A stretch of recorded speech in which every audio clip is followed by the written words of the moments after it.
What's going on, YouTube? You're back with Shades. We're continuing our Let's Play of Straight Up Sister Zone. The last time we left off, Atsuya's pride got him in some trouble. Shuna's pride got her in some trouble. But everything worked out because of Shuna's money, family, and actual legitimate clout with her words. Like, believe it or not, money has power. Whether you want it to have power or not, it has power. But anyway, we're going to continue our Let's Play right now, shall we? When I come to... Oh yeah, I read this already. And besides my head, propped up straight in a chair is Atsuni. His clothes are caked with dirt, and there were bruises peppered along his jaw and arms. Had he not gone home at all? Atsuni. He smiled falteringly, an expression of utmost relief. Where's the badass who barked at me to shut up? I hurriedly bury myself in my blanket the moment the memory resurfaces. It was an impulse thing. Sure it was. He sighs and we just sit there. His eyes never leave my face, or what part of it is still free from the blanket. You didn't go home yesterday? You never told me that you were sick. It was just a light fever. I mean, it wasn't major enough to worry you over. You should at least get those wounds treated. You're hurt so bad. I washed them out last night. Not enough, I'll call my butler. Stop overreacting. This was an experience. An experience. A bar isn't a bar without a bar fight, after all. I laughed a bit at that, even as he wiped the corner of his lips. What? It's some sort of criteria for validation now? Definitely. It makes me glad that I can smile at him normally again. So, how are you feeling? I'm better now. Atta girl. He reaches over and feels my forehead, gauging my temperature for a couple of seconds before nodding to himself and pulling back. Well, since you're feeling better now, I guess I'll head out. No, wait! I knew I had just made a huge fuss about him being wounded and how he should treat himself, but at that moment I wanted to be a little more selfish. Why not? Why not? Sure. Also, is my toothy grin creepy? I mean, I can't help but talk and show both rows of my teeth. Yay. My prepared smile is... Yeah. I didn't want him to leave just yet. I wanted to see more of his face and how he was staring... I wanted to see more of his face now that he was staring directly at me. It's raining heavily. You'll get soaked to the bone if you leave now. It's not really that heavy. Rain is rain. My house is just past that lane, you know. No, you'll catch a cold too. Jeez, then lend me an umbrella, alright? But Dad, he took the umbrella to work. Right, your dad who rides a car to and from work every day. He did? Then give me another one. Surely this whole entire mansion has more than one umbrella. My face was heating up all the more, so I buried my nose into my blanket. Really, even as I looked at his face, I knew that he'd gotten the hint of what I was trying to imply. He was just stubbornly pretending not to see it. Just how many things do you pretend not to see, Atsuni? They're all broken. Okay. Let her have it. Let her have her fun. I don't approve, but sure, let her have her fun.Broken. Every last one, Shu. Finally, he lets out a defeated sort of chuckle as he walks back and props himself beside me on the chair. Guess I have no choice but to stay then. Guess so. He looks at me with amused eyes, his face radiating his desire to mock me. I hold my breath. But he doesn't say anything. He only sits there, chin propped in his arms, a soft smile on his perfectly chiseled lips. Ooh, mama. Sleep now. Okay. Close your eyes. I need to make sure you won't leave. I won't, okay? Promise? Yeah, promise. Now shut up and sleep. Cute, I suppose. I mean, I would probably do the same thing in his stead. If I wasn't a dense fuck. I know I'm a dense fuck.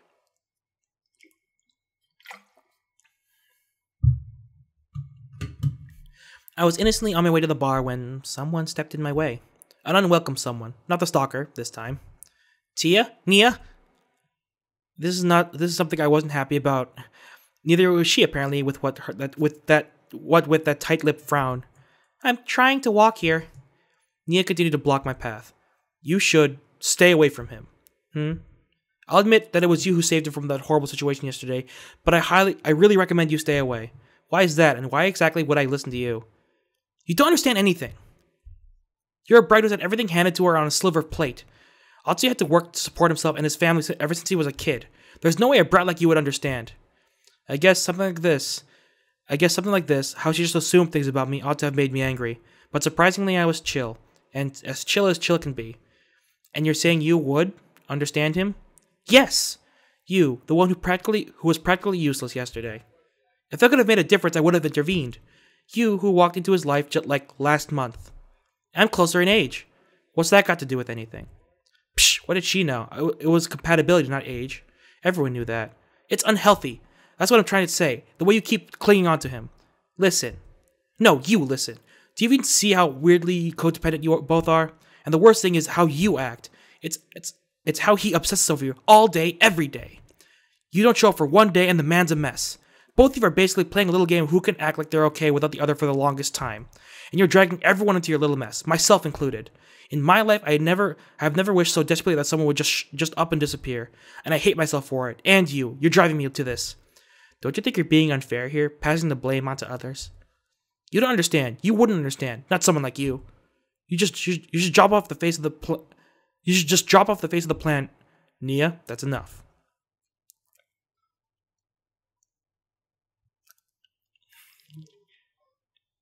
My creepy grin. Yeah. Atsuya, I didn't mean...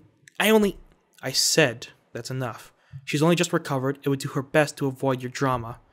So you're finally openly adopting your position as her knight, huh?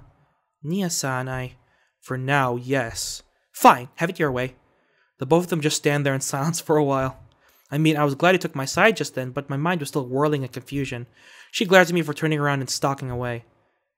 You sure you want to let her leave like that? I don't know. That's surprising. I didn't expect that to happen. Like, in all honesty, Shuna was taking it fine. She didn't need defending. She was going to act on her own, and she was like, well, guess what? You came into his life a month ago. You don't know him that well. You don't know the situation that well. I know he doesn't have money, and she doesn't, and Nia doesn't understand how smart Shuna is. Yeah, she's a ditz, but she's not dumb. So yeah. Like, Shuna was a little in the right here. Nia wasn't exactly wrong about the codependency thing either, but she was she was like a foot and a half into the wrong area here. She doesn't know like Atsuya that much. They've known each other since they were kids. So yeah, that happens. But anyway. Hello. I tried not to let my nerves show, but I was clearly having no such luck. I hear you spent a fair amount of your allowance recently paying back that boy's father's debts. You heard about that? How clueless do you think I am, Shuna? He'll definitely pay it back. Really, this is the second time this has happened. You'd think they'd be a little more careful. But it's really not their fault, you see. Really, he isn't even worthy of associating with you.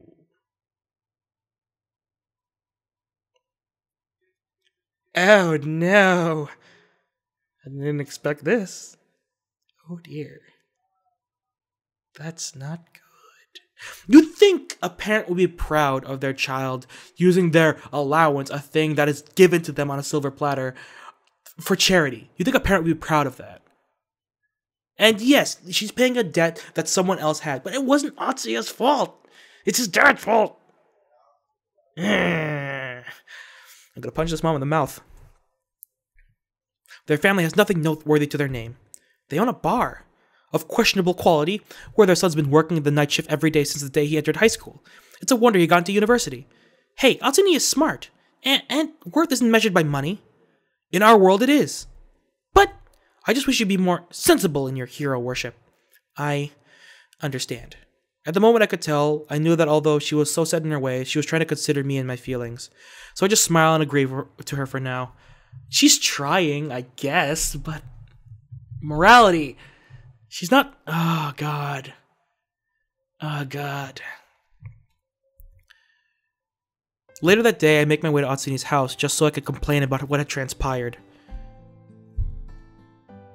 As opposed to my expectations, he took it pretty calmly. And you know, then she was like... You got away relatively easy, actually. Huh? I mean, did you really think your parents even accept me as a person? But they've always treated you like family. Correction, you've always treated me as family. It's a wonder you haven't noticed the way they look at me, like scum. I can't blame them after all, not after having to clean up the old man's mess. That's not true, I'm sure it... Are you willing to stake your life on it? And at that moment, somehow I was too tired to sidestep that. He knew how I felt about him. He was ignoring it. I knew it in my heart. I have to be clear. I need him to hear it clearly. I don't want to read it out loud. I don't want to read it. Don't want to read it. Don't want to. You can have it. You know, that's what I've been meaning to say all this time. Huh?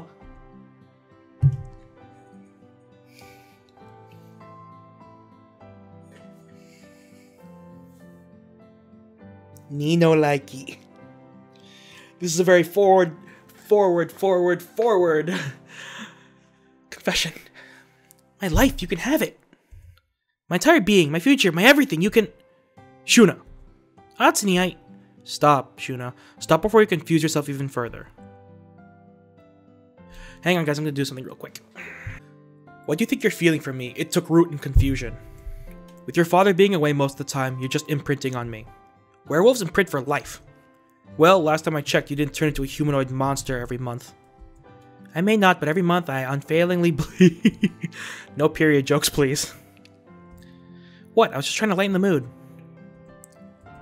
And he does what he does best, pretend that what just happened hadn't happened at all. And for today, even though I should be in more of a hurry considering my birthday was quickly approaching, I had to go along with it. Ooh. Isn't her birthday at the end of the week? I walk up to the bar, only to come face to face with a hand-painted closed sign. The place was pretty trash in the fight. The thugs had apparently been very particular to break as much breakable as possible in the time frame they had. It was strange because in 5 years the bar had been under Atsuni's care. He had never once not opened it. I tried the doorknob, but it was well and truly locked. So like the very privacy-respecting person that I am, I leaned forwards and placed my ear to the door. Closed my eyes, I strained to listen for any activity. There's quite a few typos in this. And sure enough, there's a slight hiccup on the other side. Slowly, I reach over and knock the door. We appreciate your patronage, but we're closed today. His words seem a little slurred, almost as if he'd been drinking. Are you okay? Things are just peachy. Well, it looks like he's a happy drunk. Sneering to myself, I make my way to his house and coerce his mother to let me borrow the spare key. You'd better not try to be sneaking out alcohol, Shuna-chan. Auntie, you know I'm better than that. That I do. Auntie's a little depressed now. Something about how a little girl was braver and cooler than he never thought she was. Which little girl? Me? Me? Maybe. Well, I'm off. I slip the key in, turn it in, and draw the door open. Cautiously I peer inside, maintaining eye contact with the drunken beast to gauge how much of his mind will... Cautiously, I peer inside, maintaining eye contact with the drunken beast to gauge just how out of his mind he was before slipping inside. Hello, hello, Atsuni. He lets out an exasperated sigh. It's you again. Can't you just leave me alone for 5 minutes? I give him a puzzled look. I left you alone for an entire day yesterday, though. Are you kidding me? You were just here 2 minutes ago. Was he referring to how I yelled at him through the door? Thoroughly confused, I walked on over and set myself across from Atsuni. Have you been drinking, Atsuni? Well, duh, what does it look like I'm doing? Feeding the pigeons?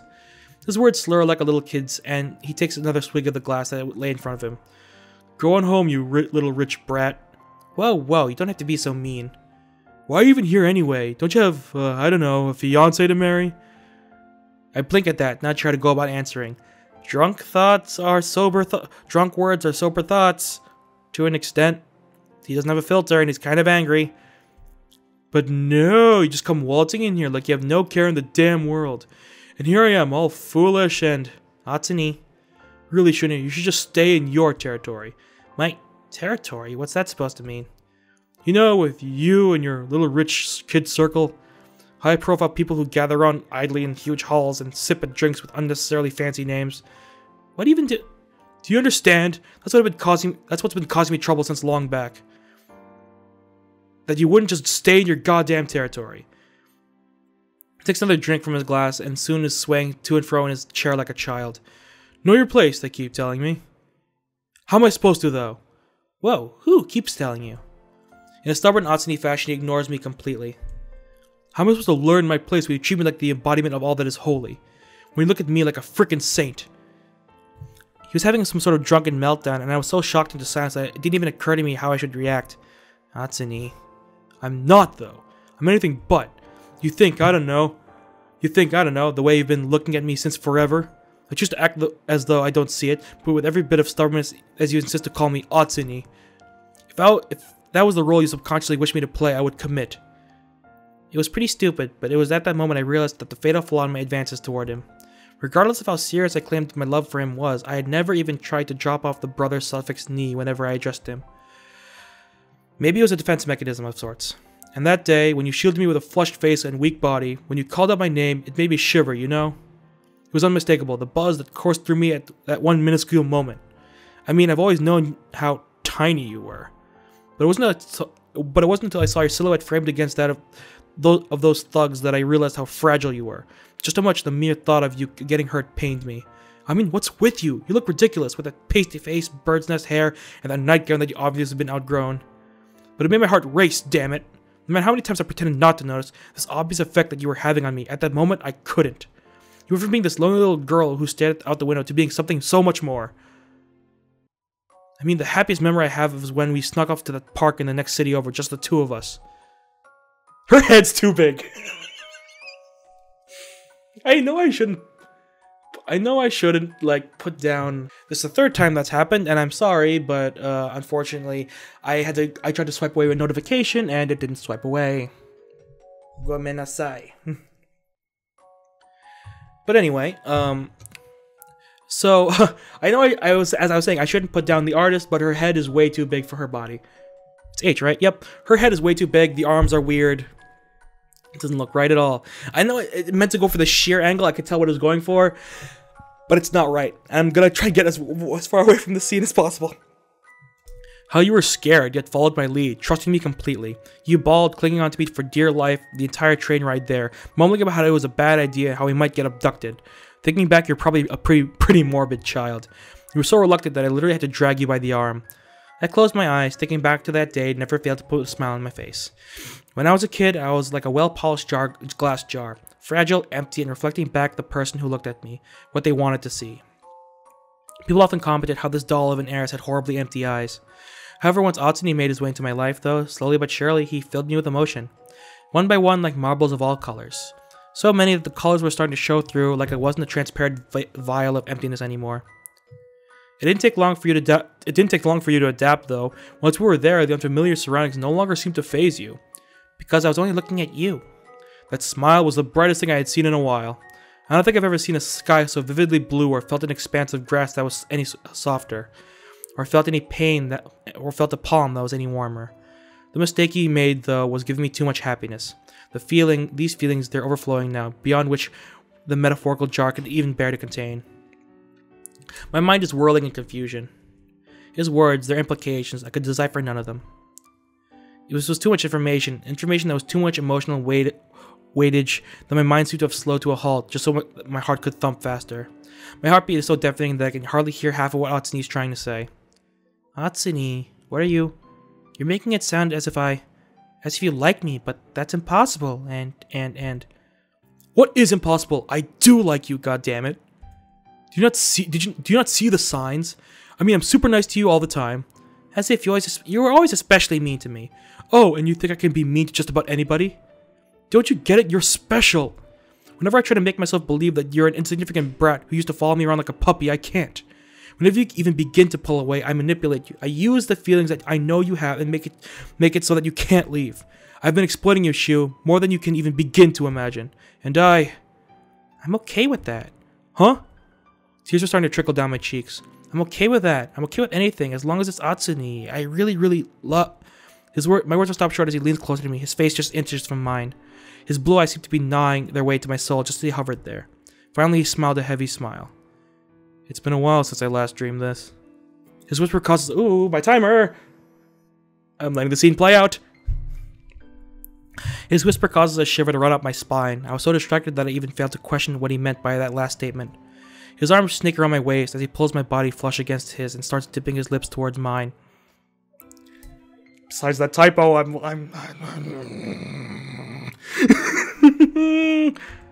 practically feel his breath fanning my face, my sanity having been ripped into shreds then and there. All of a sudden, he stops short, his hands squeeze at my shoulders and his eyes widen in terror. You're real. He thought it was a drunken thing. This isn't a dream. Oh, god damn it. Oh my god, does it mean you often dream about kissing me? Of course I don't. Oh dear lord, you do. Forget what just happened. There's no way I can. Listen, it's better that way, for me and for you. You go ahead, be with that predetermined fiancé of yours, and I'll go and find happiness with Nia. And you think she's gonna go along with that after how you treated her 2 days ago? I'll manage, Shuna. Now go. Now, please. At this point, I'm close to hysterical. Why do you keep asking me to leave? Wordlessly, he takes my hand in his and proceeds to lead me out of the bar. Once we're at the doorway, he leans in and presses a soft kiss on top of my head. Goodbye.